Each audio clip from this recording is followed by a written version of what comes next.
बिस्मिल्लाहिर्रहमानिर्रहीम, अस्सलामुअलैकुम and very good morning public में आपको खुशामदीद कहूँगी। मैं हूँ अर्मिला हसन। उम्मीद करते हैं आप बिल्कुल ठीक ठाक होंगे, मज़े में होंगे, आपकी सुबह अच्छी हुई होगी और आप पीएसएल फॉलो कर रहे होंगे। पीएसएल फॉलो करने का जी सूरत हाल कुछ ऐसी है कि खुशी तो हो रही है कि पीएसएल हो रही है, लेकिन दूसरी तरफ कुछ अजीब व गरीब जो चीज़ें हैं, कंट्रोवर्सीज़ कह लें, मामलात जो है प्रोफेशनलिज्म के, वो समहाउ डिस्टर्ब नज़र आ रहे हैं। पाकिस्तान क्रिकेट बोर्ड एक बार फिर नज़्म ज़ब्त और पेशा वराना ज़िम्मेदारी के सवालात के गिर्द घूमती नज़र आ रही है। हालिया वाक़यात ने जहां खिलाड़ियों के on end of the field दोनों रवैयों को बहस का मौजू बनाया, और हाल ही में नसीम शाह एक मुतनाज़ सोशल मीडिया पोस्ट के बायस ख़बरों की जीनत बने रहे पिछले कुछ दिनों से, जिस पर उन्होंने माफ़ी मांगते हुए मौक़िफ़ इख्तियार किया कि उनकी ज़ाती ज़िंदगी कि ये जो पोस्ट उन्होंने बेसिकली अपने एक्स हैंडल पे की थी, उनकी ज़ाती राय की इक्कासी नहीं करती, बल्कि उनकी सोशल मीडिया टीम की जानिब से शेयर की गई थी। ताहम पाकिस्तान क्रिकेट बोर्ड ने इसे संजीदगी से लिया और फिर सेंट्रल कॉन्ट्रैक्ट की खिलाफ वर्जी करार दिया और 2 करोड़ रुपए जुर्माना आयद किया है। जबकि नसीम शाह अपने सोशल मीडिया एडवाइज़र को बरतरफ भी कर चुके हैं। उन्होंने कहा कि एक तरफ पहले शायद मौक़िफ़ ये था, जो कि मेरी नज़रों से भी गुजरा, कि जी मेरा अकाउंट हैक हो गया है। दूसरी तरफ शाहीन शाह अफरीदी को सिक्योरिटी प्रोटोकॉल की खिलाफ वर्जी पर लाहौर कलंदर्स की तरफ से 10 लाख रुपए जुर्माना किया गया और बताया गया है कि होटल में पेश आने वाला जो वाक़या है, इसमें शाहीन शाह अफरीदी ने सिक्योरिटी की हिदायत के बावजूद मेहमानों को प्लेयर्स एरिया में ले जाने की इजाज़त दी, जिसके बाद फ्रेंचाइज ने इससे गलतफहमी करार दिया। ताहम जो नज़्म ज़ब्त है उसको बरकरार रखने के लिए कार्रवाई अमल में लाई गई है। हमारे स्टार क्रिकेटर्स जो कि जिनसे हम एक्सपेक्ट भी करते हैं, ये on end of the field जो सूरत हाल हम देख रहे हैं, ऑन फील्ड भी, जैसे मैंने कल हम डिस्कशन भी कर रहे थे कि लाहौर कलंदर्स की टीम ने कुछ बॉल टेम्परिंग के हवाले से कुछ इल्ज़ामात हुए, 5 रन की पेनल्टी भी हुई और फिर मैचेस के अंदर कुछ वाक़यात ऐसे हो रहे हैं। सैयद मोहम्मद अवैस हमारे साथ मौजूद हैं, उनको हम खुशामदीद कहेंगे। Thank you very much Awais, good morning, I hope you are doing well. Awais, ये मेरी पसंदीदा टीम है, लेकिन क्या हो रहा है ये? पसंदीदा टीम इसलिए हो रहा है। अस्सलाम वालेकुम आपको। वालेकुम देखिए, सलाम। अनफॉर्चुनेट सिनेरियो, क्योंकि जब से पाकिस्तान सुपर लीग आपको पता स्टार्ट हुई है, तो बैक टू बैक कोई ना कोई कंट्रोवर्सी आती है, जिसमें आप किट वाले मामले की बात कर लें, किट का रंग निकलने लग पड़ता है। उसके बाद नसीम शाह वाला अनफॉर्चुनेट इंसिडेंट हुआ, फिर फखर जमान वाला आप कर लें, क्योंकि फखर के साथ मैं लाहौर कलंदर का हिस्सा रहा हूँ। मैं जितना इनको जानता हूँ, तो कभी सुना नहीं इनके बारे में। चाहे डोमेस्टिक सर्किट की बात करें, आपको पता है इनके साथ ऊंच नीच भी होती रही, पाकिस्तान टीम का हिस्सा रहे, ड्रॉप हो गए, वर्ल्ड कप के अंदर खिलाया नहीं, तो आज सच को कभी स्टेटमेंट भी नहीं है। तो बड़ी हैरानकुन बात थी कि जब ये वाला मामला हुआ, और मैं तो कहता हूँ कि अगर आपको गिल्टी लगते हैं, कि अगर वो साबित होते हैं, तो डेफिनेटली आपको पनिश करना चाहिए। लेकिन नसीम शाह वाले मामले पे इट्स अनफॉर्चुनेट किस सेंस में कि बहुत हार्श था, बहुत ज्यादा अमाउंट है। और सेकेंडली सबसे बड़ा एक इशू क्या है, ये केस स्टडी उन यंगस्टर्स के लिए भी है, खास करके हमारे, चाहे स्टार्स भी हों चाहे यंगस्टर्स हों, क्योंकि सोशल मीडिया के मैनेजर्स भी होते हैं, आपके बिजनेस एंडोवर्स हैं, एंटिटीज, उनके बिजनेस मैनेजर्स भी होते हैं जो आगे चीज़ों को डील करते हैं। सोशल मीडिया मैनेजर्स की बात करें तो आई गेस ठीक है, उनके पास एक ट्रस्टवर्दीनेस होता है, आपने उनको हर चीज़ की अपना ट्रस्ट दिया होता है, पासवर्ड्स उनके पास हैं, सारी चीज़ें। लेकिन इन चीज़ों में जो आजकल सूरत हाल है, लेट्स बी फ्रैंक, आप मुझसे बेहतर जानती हैं क्योंकि आप करंट अफेयर्स भी करती हैं, आपको मोहतात रहना पड़ता वेरी है। ट्रू। चाहे मैं टीवी पे बैठा हूँ, चाहे सोशल मीडिया की बात करूँ, एब्सोल्युटली। हजार चीजें जिस पे आपको मोहतात रहना पड़ता है। जब आप सेंट्रली कॉन्ट्रैक्टेड हो, तो बहुत ज्यादा फिर आपको मोहतात, और खास करके जब आप एक पाकिस्तान का बैच कैरी करते हैं अपनी शोल्डर्स पे, तो चाहे वो मैनेजमेंट में हो चाहे प्लेइंग प्लेइंग स्क्वाड में हो, तो आपको बड़ा एक मोहतात रहना पड़ता है। लेकिन इट वाज अनफॉर्चुनेट। मैं कहता हूँ कि शायद एक यंगस्टर्स के लिए, आने वाले जो यंगस्टर्स होते हैं जिन्हें पाकिस्तान को रिप्रेजेंट करना है, उनके लिए जरूर एक केस स्टडी है। उनको समझना पड़ेगा कि हमने किस तरीके से, चाहे सोशल मीडिया है चाहे इलेक्ट्रॉनिक मीडिया की बात करें, वहां पर जिस वक्त हम बात कर रहे होते हैं, हमने अपने जो अल्फाज हैं, उनका चुनाव कैसे करना है।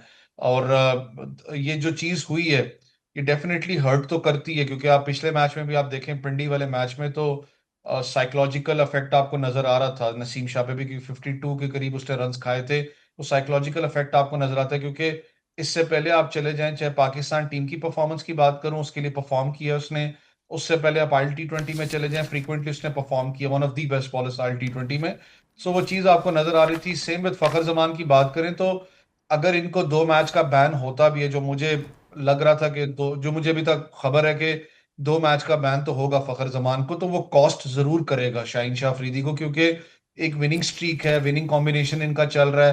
पिछला मैच तो जरूर ही हारे हैं, लेकिन फखर जमान एक इंपॉर्टेंट कैंडिडेट है, वो 2 मैच में ना भी हो तो वो कॉस्ट करता है। क्योंकि इतना इस पाकिस्तान सुपर लीग के अंदर एक चीज तो समझनी है, चाहे वो हैदराबाद किंग्समैन जिस तरीके से वो बुरी तरीके से हार रहे हैं, लेकिन इसके अंदर आपका बहुत ज्यादा मायने रखेगा कि आप किस एवरेज से हारते हैं। क्योंकि अगर आपका रन रेट वाला मामला आगे जाके बहुत ज्यादा आपको तंग करेगा, तो ये डेफिनेटली जेन में इन चीजों का होगा। जैसे कल लाहौर कलंदर ने सबसे ज्यादा प्रोएक्टिवनेस दिखाई कि शाहीन को, आपको पता है 1 मिलियन का उन्होंने फाइन हम्म। कल किया है।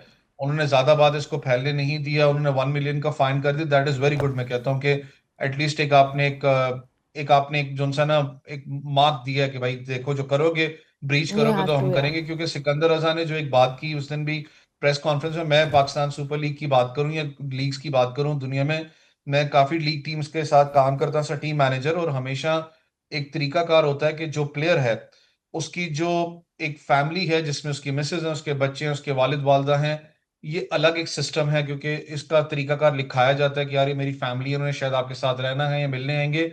ये अलग एक प्रोसेस है। जब आप बहन भाई की बात करते हैं, आप अपने चाचू चाचा या दोस्तों की बात करते हैं, that's a different process. Different बात। लेकिन हर प्रोसेस के लिए एटलीस्ट आप जो टीम मैनेजर है उसको आप इंटीमेट करते हो थ्रू हम्म। ईमेल, थ्रू व्हाट्सएप या थ्रू कम्युनिकेशन, ज्यादातर रिटर्न होती है, क्योंकि वो आपके पास एक सबूत होता है।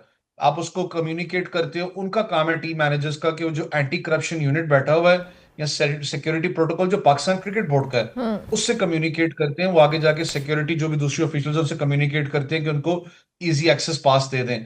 क्योंकि हमेशा ऐसे हुआ है कि मैंने कहा ना कि मिसेस एंड बच्चों की वो एक डिफरेंट एक स्टोरी है। ज्यादातर जब आप दूसरे रिश्तेदारों की बात करते हो तो उनको प्रॉपर लॉबी के अंदर एक डेजिग्नेटेड जगह दे दी जाती है, जहां पर आप उनके साथ आधा घंटा एग्जैक्टली। है, घंटा आपने बैठना है, तो आप उनसे बात कर सकते हो। तो ये सारे मामलात के अंदर आई गेस एक अच्छी बात है जो प्रोटोकॉल का ब्रीच हुआ उसके ऊपर Pakistan cricket sorry Pakistan super league ने एक उसके ऊपर एक फैसला लिया, और खास करके लाहौर कलंदर ने। लेकिन it should be a benchmark, क्योंकि आप अभी नहीं करोगे तो कब करोगे। आप एक बेंचमार्क स्टैंडर्ड सेट करते हैं यहाँ पर। लेकिन जो मामलात होते हुए आ रहे हैं इस वक्त पाकिस्तान सुपर लीग के अंदर, आई गेस अच्छी बात है कि इसको हम्म। जितना कंट्रोल कर सके। क्योंकि आपको पता है कि कोशिश तो पूरी होगी दूसरे पार कि इसको बदनाम किया जाए। क्योंकि या। वो यहाँ तक कह रहे थे कि पेट्रोल शॉर्टेज लीग भी इसको नाम दे रहे थे। तो ये बहुत सी चीजें इस वक्त चल रही हैं पाकिस्तान सुपर लीग में। अल्लाह करे कि नेक्स्ट वीक से आपको क्राउड भी जो सा है वो नजर आए। लेकिन अल्लाह करे। अब मैं कहूंगा कि आप सोच लें कि आपने लाहौर को सपोर्ट करना है नहीं करना। नहीं नहीं, मैं लाहौरी हूँ और लाहौर कलंदर्स को मैं आखिरी टाइम तक सपोर्ट करूँगी। ये मेरा पत्नी पहले सीजन से है, हालांकि बड़ा बुरा भी खेले हैं बहुत दफ़ा। अच्छा अवैस, अब मैं आपसे एक सवाल जो मैं एक एनालिस्ट से कर रही थी कल भी, मैं आपसे भी करना चाहूँगी। इसमें ठीक है, क्रिकेट बोर्ड की अपनी जिम्मेदारी है, फ्रेंचाइज ओनर्स की या फ्रेंचाइज मैनेजमेंट की अपनी जिम्मेदारी है, PSL की अपनी जिम्मेदारी है, लेकिन इसमें सबसे इम्पॉर्टेंट चीज़ प्लेयर्स की अपनी ज़िम्मेदारी भी है। आई बिलीव कि ऑन एंड ऑफ फील्ड, जैसे आपने ख़ुद भी मेंशन किया कि इस वक्त हम जिस हालात के अंदर PSL को कंडक्ट करा रहे हैं, hats off to PCB। Internationally और ख़ास तौर पे इंडिया जहाँ पे IPL वाला भी एक सिस्टम चलता है और चल रहा है, उनकी कोशिश यही है कि इसको बदनाम किया जाए। ऐसे में डोंट यू थिंक कि हमारे प्लेयर्स की रिस्पॉन्सिबिलिटी भी डबल हो जाती है? बिकॉज ये हम जो भी एक्शंस देख रहे हैं, अब जैसे बॉल टेम्परिंग का मामला था, ये एक बड़ा सेंसिटिव मामला था। और हम सब जानते हैं कि अब तो विद टेक्नोलॉजी, कैमराज और हर चीज़ आप मॉनिटर हो रहे हैं एक एक लम्हे के लिए। ये कितना अपने साथ जाती करें कि इस तरह की कोई भी एक्टिविटी, कोई भी ऐसा जेस्चर जो कि गलत मैसेज इंटरनेशनली कन्वे किया जा रहा है हमारे प्लेयर्स की तरफ से। देखिए अर्मिला, जब आप मैंने कहा ना कि खाली प्लेयर्स नहीं, जो एक पूरा एक मैनेजमेंट स्क्वाड है ना, जो एक या। पाकिस्तान है किसी एक टीम को रिप्रेजेंट करता है। और ये पाकिस्तान सुपर लीग है, खाली ये लाहौर को रिप्रेजेंट नहीं कर रही, ये पाकिस्तान को भी रिप्रेजेंट करें। जो इंटरनेशनल प्लेयर्स इस वक्त आए हुए हैं तो उनके साथ इनकी कम्युनिकेशन होती है। एक आप मुल्क के एक एम्बेसडर बनते हो। चाहे आप बाबर आजम की परफॉर्मेंस अपनी जगह, रिजवान की बिग बैश की बात मैं कर रहा हूँ, वहां पर भी अगर ये जाते हैं तो एक एम्बेसडर के तौर पर जाते हैं। इनको ट्रीट भी ऐसे किया जाता है कि एक मुल्क का एम्बेसडर यहाँ पर आया हुआ है। जितने भी इस वक्त जो मामलात आपने कहा ना कि बैक एंड पे जब आप एक टीम को रिप्रेजेंट करते हो, एक मुल्क को रिप्रेजेंट करे हो, तो बहुत सी चीजें जेन में आ रही होती हैं कि यार मैंने इस मुल्क को रिप्रेजेंट करते हुए मैंने रिस्पेक्टेबल तरीके से हर चीज को आगे लेके चलना है। जो बॉल टेम्परिंग वाली आपने बात की, रियाज अफरीदी, क्योंकि बड़े एक सीजन्ड अंपायर है खुद, वो बड़े एग्रेसिव फास्ट बॉलर भी रहे हैं अपने टाइम पे। अनफॉर्चुनेटली वो शायद एक्सीडेंट की वजह से वो आगे इंटरनेशनल खेल नहीं सके थे। तो जितना वो क्लोज इसको मॉनिटर कर रहे थे, इस पूरे, ये कोई 2-3 गेंदों की बात नहीं है, मैं पूरे 1-1.5 ओवर की बात कर रहा हूँ। फिर उन्होंने एक इसके ऊपर प्रोएक्टिवनेस एक्शन भी लिया, क्योंकि हमारे एक अनफॉर्चुनेट एक अलमिया जरूर यहाँ पर, वो तो सीजन एक अंपायर है ना। नाम नहीं लूंगा, फर्स्ट क्लास क्रिकेट के अंदर ऐसे भी होता है कि आप किसी सीनियर प्लेयर को आउट करें तो आप एलबीडब्ल्यू मांगे तो अंपायर आपको कान में क्या भी देता है, खैर है, वो पाकिस्तान खेला हुआ जिसका एलबीडब्ल्यू मांग रहा है। तो बहुत सी चीजें चलती हैं। आप उनके खिलाफ आप उठ के खड़े होते हो, जो कि एक बुर्ज है लाहौर कलंदर के, आपकी टीम के मैं कहूंगा जो बुर्ज हैं। शाहीन शाह अफरीदी की बात करें, हारिस रऊफ की बात करें, फखर जमान की बात करें, ये दो तो चले। शाहीन और हारिस रऊफ एक एक मेन कैंडिडेट है लाहौर कलंदर की बात करें, उनके खिलाफ आप जाके एक्शन लेते हो और पॉजिटिव लेते हो कि यार ये मुझे मसला नजर आ रहा है, इस बॉल के साथ छेड़छाड़ हो, इसको आप चेंज भी करते हो और आप उस पर फिर कायम भी रहते हो कि नहीं यार ये इशू हुआ है। तो ये आप वाली बात बिल्कुल ठीक है, जितनी टेक्नोलॉजी इस वक्त हो चुकी हुई है, कैमरा फोकस आपको पता है ऑल ओवर द ग्राउंड आप पे होता है। आपके ऊपर जो फाइन इस वक्त लगना है, वो चाहे 2 मैचेस का हो चाहे 1 मैच का हो, जो मुझे मैंने कहा खबर है कि 2 मैचेस का, तो इन पे कम से कम बैन लगेगा। लेकिन एक अच्छी बात मैंने कहा ना कि एटलीस्ट ये था कि लटकाया नहीं, प्रोएक्टिवनेस दिखाइए। यहाँ पर अगर आप अभी ये स्टेटमेंट नहीं देंगे, बेंचमार्क आप नहीं सेट करेंगे, तो आने वाला फिर प्लेयर जो सा उसको एक शय मिल जाती है कि ठीक है यार उसको माफ कर दिया तो शायद मुझे भी माफ कर दिया जाएगा। और खास करके जो यंगस्टर्स होते हैं उनके लिए लर्निंग प्रोसेस जरूर ये होता है, क्योंकि आज तक मैंने नहीं देखा, पाकिस्तान सुपर लीग के अंदर 11वां एडिशन है, 10 एडिशन तक तो मैं भी टीम के साथ रहा हूं, कि ये मामला कभी हुए। अनफॉर्चुनेट है, सिनेरियो है। लेकिन ऑन अ लाइटर नोट, क्योंकि लाहौर जिस तरीके से पिट रहा था, तो हारिस ने कहा चलो एक नाखून शाखुन मार के चेक करते हैं, क्या रिवर्स स्विंग हो जाए तो चले, बचत हो जाएगी, क्योंकि 9 रन वो वापस अपना वो कर नहीं सके कंटेन। लेकिन अनफॉर्चुनेट सिनेरियो जरूर हुआ है, दुख जरूर हुआ है इस चीज का, लेकिन एक लर्निंग प्रोसेस जरूर है। तो वैसे आपकी फेवरेट टीम कौन सी है? क्योंकि नेक्स्ट टाइम जब मैं आपसे बात करूं तो आप जैसे मुझे लाहौर कलंदर्स पे कहते हैं, मैं आपको भी कर सकूं, तो कौन सी टीम है जिसको आप सपोर्ट कर रहे हैं इस एडिशन में? आप नहीं, आप नौकरी के मत में कह रही, जहाँ नौकरी कर रहा हूँ जिस टीम में, यहाँ आप इन सच में कह रही। जनरल सच वाला बता दे, आप देखिए नौकरी को साइड पे लाहौर, करें अभी। देखिए लाहौर मेरी हमेशा फेवरेट रही है, सी। क्योंकि लाहौर के लिए मैं लाहौर के साथ रहा हूँ, लाहौर के साथ काम किया, वॉट एवर अपना जितने भी, क्योंकि आके भी मेरे खुद भी कोच रहे हैं यूए या नेशनल टीम के लिए, उनके साथ काम किया। मुझे इस चीज फ्रेंचाइज की एक चीज अच्छी लगती है, as compare to different franchises, at least अपने अपने आप को पूरा साल ये जिंदा रखते हैं। कुछ हम्म। फ्रेंचाइजेस हैं जो सॉरी टू से कि पूरा साल फोत हुई होती हैं, जब पीएसएल आता है तो उठ के कहती हैं हाँ जी हम जिंदा हैं। या तो ये आई एग्री टू इसकी दैट। चीज का मुझे अच्छा लगता है कि एटलीस्ट आप एक एंड डेवलपमेंट प्रोग्राम के लिए एंड तो आई आप थिंक काम या कर दे रहे आर कंट्रीब्यूटिंग टुवर्ड्स क्रिकेट, उनकी कंट्रीब्यूशन है, और वो ऑफ पीएसएल भी बहुत सारी ऐसी एक्टिविटीज कर रहे होते हैं जो कि अच्छा जेस्चर है। देखिए मैंने कहा ना कि एक बड़ा इंपॉर्टेंट होता है, मतलब अच्छी बात आपने एक टॉपिक इस वक्त स्टार्ट किया, क्योंकि अनफॉर्चुनेट है कि ये सिनेरियो हुआ है, क्राउड को नहीं अंदर आने दिया। तो इस वक्त क्योंकि एक नई टीम है जिसके लिए मैं अभी काम भी कर रहा हूँ, अगर आप कुछ टीम्स की बात करें जो नई टीम्स है, बेशक मुझे पता है फाइनेंशियल मॉडल है उनके पास, एक्सप्रेस अमाउंट पड़ी हुई, सारी चीजें हैं, बिजनेस मॉडल है, लेकिन बैकएंड पे अगर आप देखो ना, उन टीम्स ने पाकिस्तान मार्केट को हिट करना है। मैं फैन मार्केट की बात कर रहा हूँ कि आप वो अपनाइयत एक होती है, फैंस आते हैं, बहुत सी चीजें आपने जेन में रखी होती हैं कि फैन जोन एरियाज हैं, फैन एंगेजमेंट प्रोग्राम्स हैं, जिसपे डेफिनेटली वो हर्ट बहुत ज्यादा हुए हुए हैं। इसलिए आपको पता, उन्होंने अभी सब ने मिलके ऑनरेबल प्राइम मिनिस्टर साहब से उन्होंने ट्वीट पे रिक्वेस्ट भी की है कि इसको प्लीज नजरसानी की जाए, क्राउड को लाया जाए ग्राउंड में, क्योंकि ऐसा क्रिकेटर मेरे लिए, खास करके ऐसा फास्ट बॉलर, मेरी जो भूख है क्रिकेट में वो मेरा क्राउड है। जब तक या मेरा नाम नहीं लेगा, वो जो एक पैशन होता है आपके अंदर आता नहीं, जब वो रिदम आपको चाहिए होता है, खास करके इंटेंस मैचेस के अंदर। तो ये बड़ा इंपॉर्टेंट है कि जो फ्रेंचाइजेस की बात हम करते हैं, अभी तो नई फ्रेंचाइजेस हैं इसके अंदर पाकिस्तान सुपर लीग में, लेकिन इस्लामाबाद, चले मैं इस्लामाबाद में बैठा हूँ, इस्लामाबाद यूनाइटेड की बात करता हूँ, सबसे तकलीफ किस चीज की होती है कि यार इस्लामाबाद यूनाइटेड का भी एक high performance centre at least Islamabad में होना चाहिए। अगर आप high tech Islamabad high performance centre नहीं बना सकते, तो एटलीस्ट आपके पास बैकएंड पे पूरा साल कोई ना कोई एक्टिविटीज एक्टिविटी लगी हो होनी। कि यार मुझे पता हो कि ये 3 कोई एकेडमीज हैं, ये इस्लामाबाद यूनाइटेड की बैकअप एकेडमीज है, कि यहाँ से हम्म। लड़के इस्लामाबाद यूनाइटेड के लिए निकलते हैं। आप दूसरी टीम्स की बात करें, क्वेटा ग्लैडिएटर्स की बात करता हूँ, क्वेटा मेरा भी आना जाना लगा रहता है, शायद आप भी क्वेटा गई हो। सबसे शिकायत क्वेटा वाले लोगों की ये होती है कि यार वो हमारी टीम है, सारे मामलात मुझे समझ में आती हैं, जो भी इश्यूज हैं, यहाँ पर आके मैचेस अभी नहीं हो रहे, हम नहीं कहते यहाँ पर आके मैचेस करो, लेकिन एटलीस्ट सबसे जो आसान चीज है वो है आप अपना जो टैलेंट। एक वार्डरोब का स्टोर है वो कम से कम आप अच्छा। बना देते हो कि एटलीस्ट जो शर्ट्स हैं, चीजें वो अवेलेबल तो हो ना लोगों के लिए। वो भी हाँ, एक आपको पता है एक अपनायत होती है लोगों के लिए। तो एब्सोल्युटली। इस चीज पे कल, क्योंकि रावलपिंडी के ऑनर मेरे साथ मौजूद थे मेरी शो में, तो उन्होंने एक बड़ी अच्छी बात की। उन्होंने कहा कि पिंडी के अंदर हम एक, जैसे पाकिस्तान क्रिकेट बोर्ड ने कदाफी स्टेडियम में आपको पता है मर्चेंडाइज स्टोर या बनाया हुआ है, या हम ऐसा ही स्टोर बहुत जल्द पीएसएल के अंदर हम अनाउंस करने लगे हैं रावलपिंडी में। देखे ना वो चीज, मैं कहा ना कि एक अपनायत होती है लोगों को, यार होता है कि यहाँ किड्स ये मिलती है, हालांकि हमने बहुत जाने छोटी लेने सी की। चीज़ है, ये तो इतना बड़ा कोई इशू भी नहीं है। ये फ्रेंचाइजीज अपने तौर पे कर सकती हैं कि पूरा साल आप इस तरह की एक्टिविटीज़ को थोड़े बहुत टैलेंट हंट टाइप सीन भी कर लें। चलिए, thank you very much Awais, बहुत शुक्रिया कि आपने हमें वक्त दिया। सैयद मोहम्मद अवैस हमारे साथ मौजूद थे, स्पोर्ट्स एनालिस्ट, और आज ये इंकशाफ हो गया कि अवैस भी लाहौर कलंदर्स को सपोर्ट करते हैं। चलिए जी, ब्रेक लेते हैं, ब्रेक के बाद वापस आते हैं।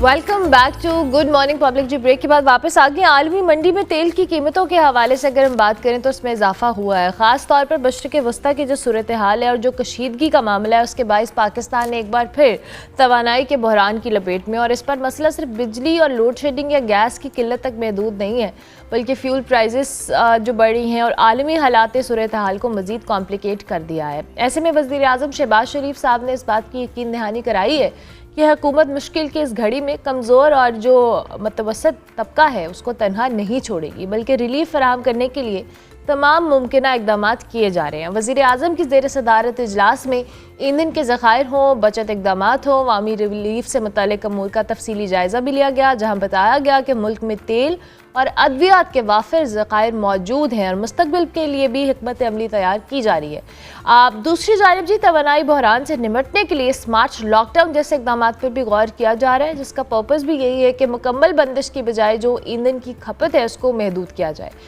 मुजवज़ा इकदाम में जी कारोबारी औकात में कमी हो, तकरीबात पर पाबंदियाँ हो, हाइब्रिड वर्किंग मॉडल हो, तालीमी इदारों में ऑनलाइन सिस्टम, ये सारी तजावीज़ शामिल हैं।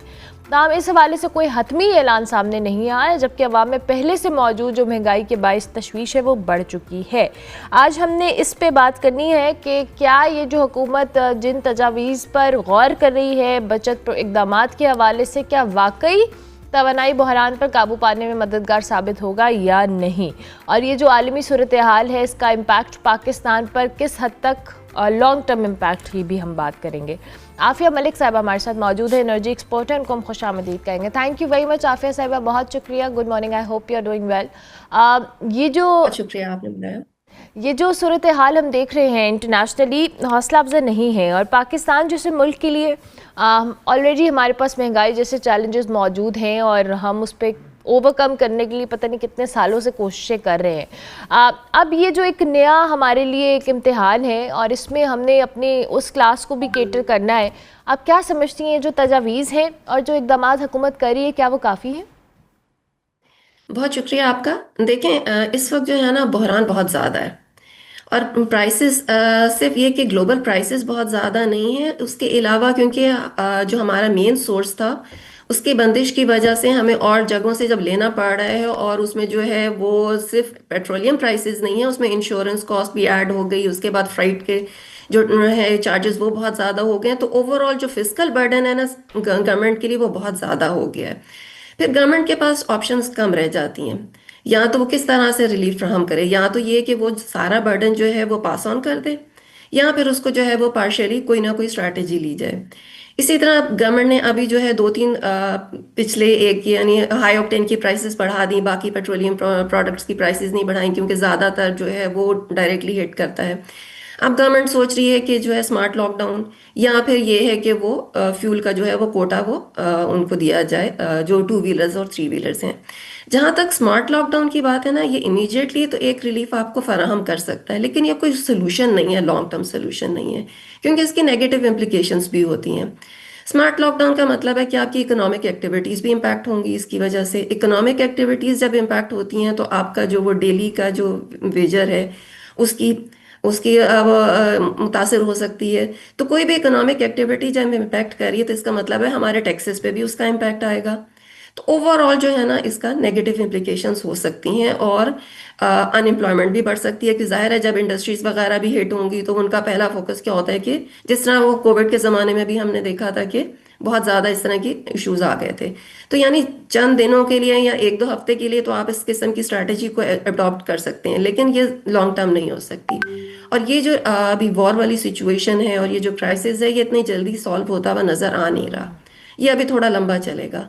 तो इसके लिए फिर गवर्नमेंट को जो है ना कोई लॉन्ग टर्म स्ट्रैटेजी करनी पड़ेगी, और उसमें बेस्ट ऑप्शन ये होती है कि आप डिमांड साइड की स्ट्रैटेजीज पे जाएं। अब डिमांड साइड की क्या स्ट्रैटेजी हो सकती है कि वही है कि प्राइसेस, अपने प्राइस डिज़ाइन को चेंज करें, किस तरह से प्राइसेस को वो डिज़ाइन करें कि उसका इम्पैक्ट जो है वो कम से कम आम लोगों पे, यानी जो गरीब लोग हैं उन पे कम से कम उसका इम्पैक्ट आए, लेकिन ये है कि थोड़ा बहुत गवर्नमेंट को भी फिजिकल स्पेस उसकी वजह से मिलती रहे।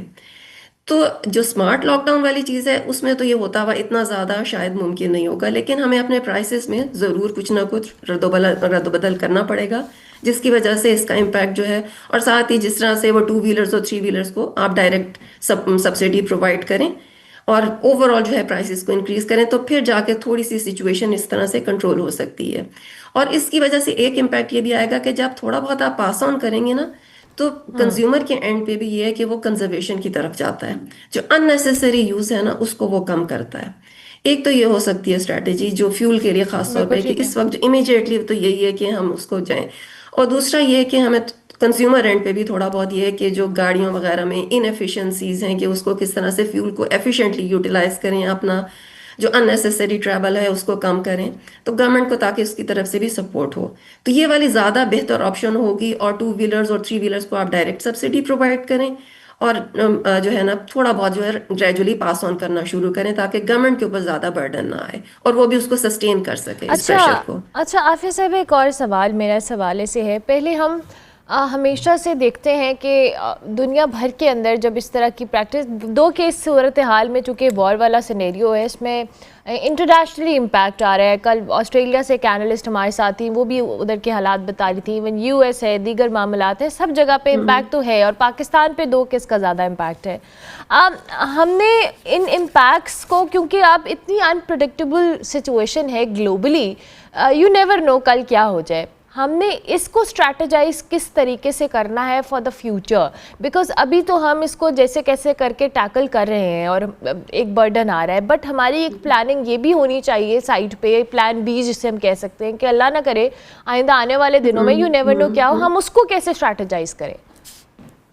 बिल्कुल आप सही कह रही हैं, क्योंकि अब हमें जो है ना अपनी medium to long term strategy की तरफ फोकस करना होगा। ये शॉर्ट टर्म तो हम गुजार ही लेंगे किसी ना किसी तरह से, तो मीडियम टू शॉर्ट टर्म जो है ना हमें ओवरऑल अपना जो सिस्टम है ना उसको एफिशिएंसी की तरफ लाना है, और उसको हमें एक लीगल फ्रेमवर्क के तौर पर लेकर आना है कि उसको हम लीगलाइज करें और उसकी इम्प्लीमेंटेशन करें। पहली चीज़ तो ये है कि हमें अपनी एफिशिएंसी हर सेक्टर में, चाहे वो ट्रांसपोर्ट सेक्टर हो, इंडस्ट्रियल सेक्टर हो, डोमेस्टिक सेक्टर हो, एग्रीकल्चर, हर जगह एक तो एफिशिएंसी को जो है फुली इम्प्लीमेंट करना है। और दूसरा ये है कि अब जो है ना रिन्यूएबल्स की वजह से बहुत सारी चीज़ें आसान हो गई हैं। इवन ट्रांसपोर्ट सेक्टर में अब हमें ईवीज की तरफ जाना है फॉर टू व्हीलर्स और थ्री व्हीलर्स, तो उसको जो है अब मीडियम टू लॉन्ग टर्म में गवर्नमेंट का फोकस ये होना चाहिए कि जितना मैक्सिमम हो सकता है कि हम ईवीज की तरफ जाएं, रिन्यूएबल्स की तरफ जाएं, और हम अपनी इंपोर्ट डिपेंडेंसी जो है ना वो कम करें। जितना जितना मैक्सिमम हो सकता है हम अपनी इंपोर्ट डिपेंडेंसी को कम करें, अपने जो एनर्जी के सोर्सेज हैं उनको डाइवर्सिफाई करें, और साथ ही साथ जो हमारी एनर्जी के जो मार्केट्स हैं ना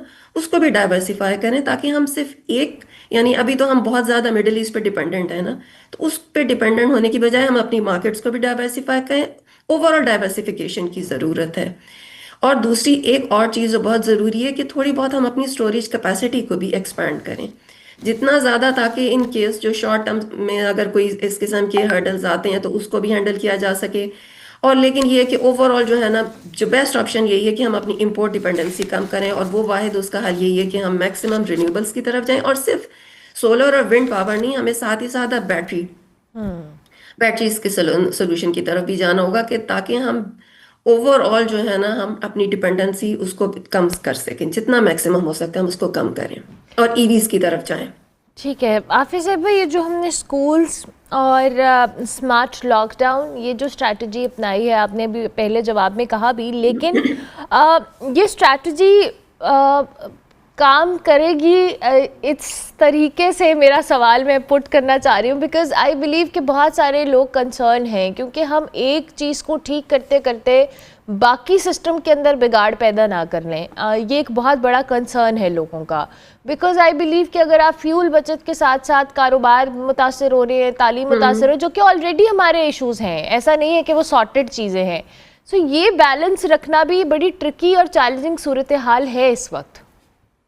बिल्कुल आप सही कह रही हैं ना, इसीलिए मैंने कहा एक चीज मैं और यहाँ पे मेंशन कर दूं कि पाकिस्तान की जो पर कैपिटा इनकम है ना, it is one of the lowest in the world. Even Asia में अगर हम देखें तो एक या दो मुल्क होंगे जो हमसे कम है। तो इस वक्त हमारे हालात, और हमारे पास फॉरेन एक्सचेंज रिजर्व्स की भी बहुत कमी है, वो भी हमारे वन ऑफ द लोएस्ट वाली सिचुएशन है। तो गवर्नमेंट को, यानी हम अपने एक्सपोर्ट सेक्टर को भी वो कॉम्प्रोमाइज नहीं कर सकते, हम अपनी इकोनॉमिक एक्टिविटीज को भी कॉम्प्रोमाइज नहीं कर सकते। तो इसीलिए ये है कि गवर्नमेंट को ये वाला बैलेंस करना जो है ना थोड़ा सा मुश्किल है, और वो अकेले गवर्नमेंट के बस की बात भी नहीं है। Exactly. वो कंज्यूमर्स की तरफ से जब तक कोऑपरेशन नहीं आएगा ना, गवर्नमेंट इस बैलेंस को मेंटेन नहीं कर सकती।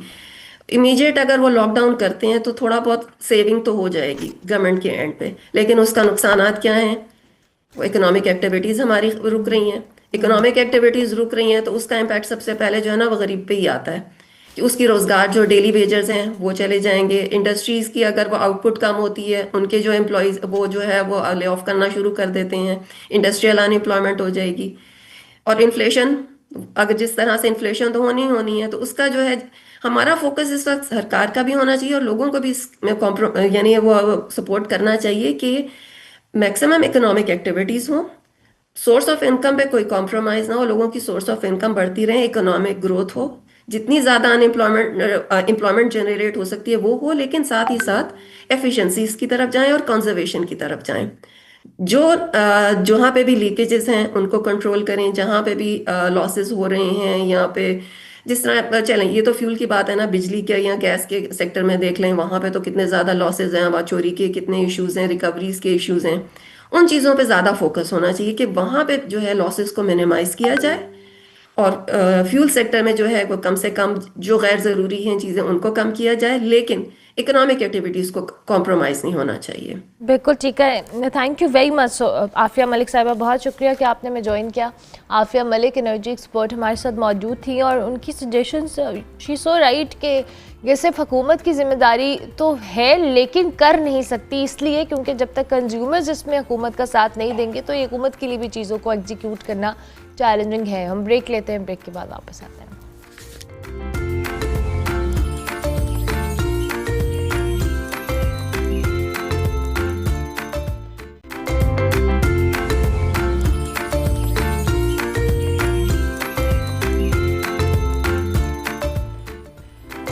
Welcome back to good morning public जी। लफ्ज़ जब दिल की गहराइयों से जन्म लें तो सिर्फ सुने नहीं जाते, महसूस किए जाते हैं। और जब शायरी में जो कहा जाए रूह में उतर आए तो महफिल नहीं, एक कैफियत जन्म लेती है। कराची में इसी एहसास के साथ आलमी मुशायरा सजा, जहां लफ्ज़ों ने दिलों को जोड़ा और आवाज़ों ने खामोशियों को भी बोलने पर मजबूर कर दिया। सैयद नुमान गुल की रिपोर्ट देखें।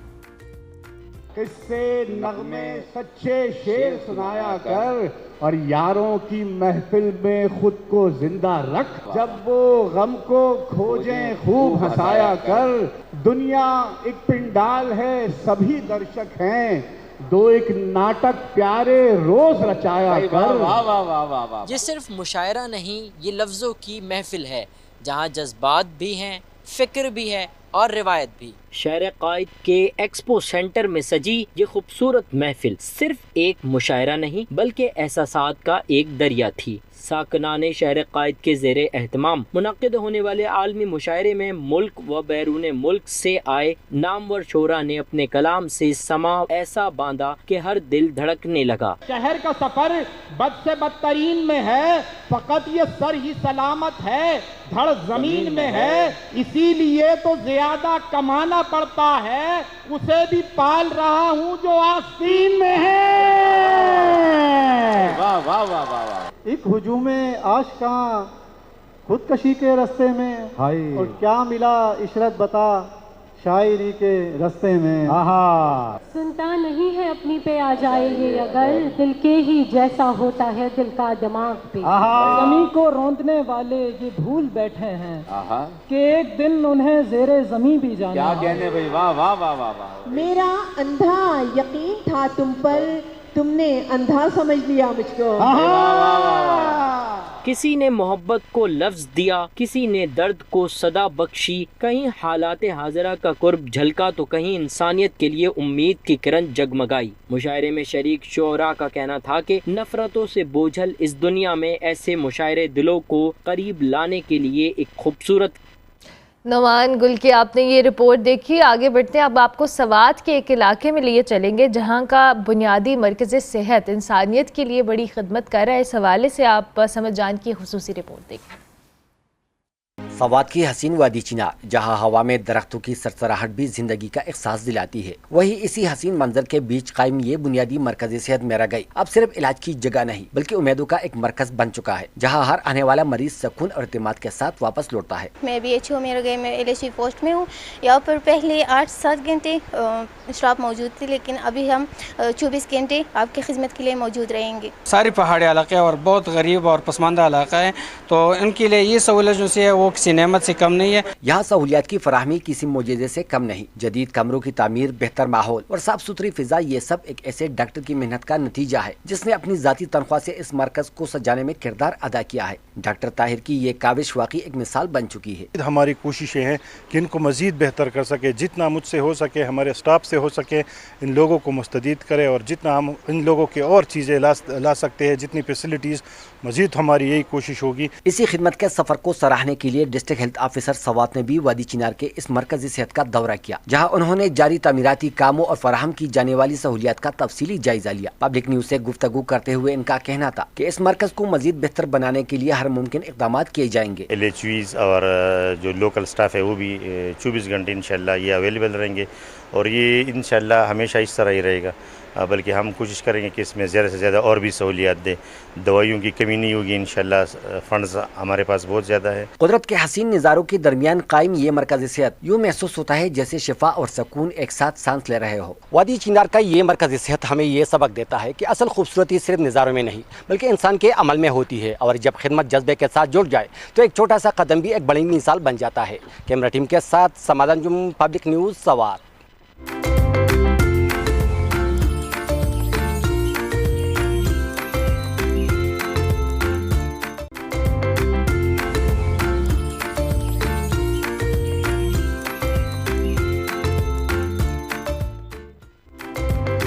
Welcome back to good morning public. जी ब्रेक के बाद वापस आ गए। आजकल अगर हम सोशल मीडिया की बात करें तो इस पर स्टॉक मार्केट में सरमायाकारी का एक बहुत तेज़ी से उभरता हुआ ट्रेंड बन चुका है, जहां हर दूसरा फ़र्द चंद क्लिक्स में मुनाफा कमाने के दावे करता नज़र आता है। शॉर्ट वीडियोस हों, रील्स हों, इसमें मिनट्स के अंदर प्रॉफिट दिखाया जाता है, जिससे ख़ास तौर पर जो यूथ है इसकी तरफ तेज़ी से राग़िब भी हो रही है। बज़ाहिर ये सब कुछ निहायत आसान और अट्रैक्टिव लगता है, लेकिन जैसे ही माली कामयाबी अब सिर्फ एक मोबाइल ऐप की दूरी पर हो, लेकिन हकीकत में इससे कहीं ज़्यादा मुश्किलात भी हैं, मुख्तलिफ और कह लें कॉम्प्लिकेटेड भी है। स्टॉक मार्केट जहाँ पे आपको मुनाफे के मौके फराहम करती है, वहीं पर ये रिस्क हो, आपको पेशेंस हो, रिसर्च हो, आपकी बेहतर स्ट्रैटेजी हो, उसका भी तकाजा करती है। बग़ैर आपको नॉलेज के, समझ बूझ के आप अगर इन्वेस्ट करते हैं तो ना सिर्फ आपका नुकसान हो सकता है बल्कि माली मुश्किलात का सबब भी बन सकता है। और यही वो पहलू है जो अक्सर सोशल मीडिया के ऊपर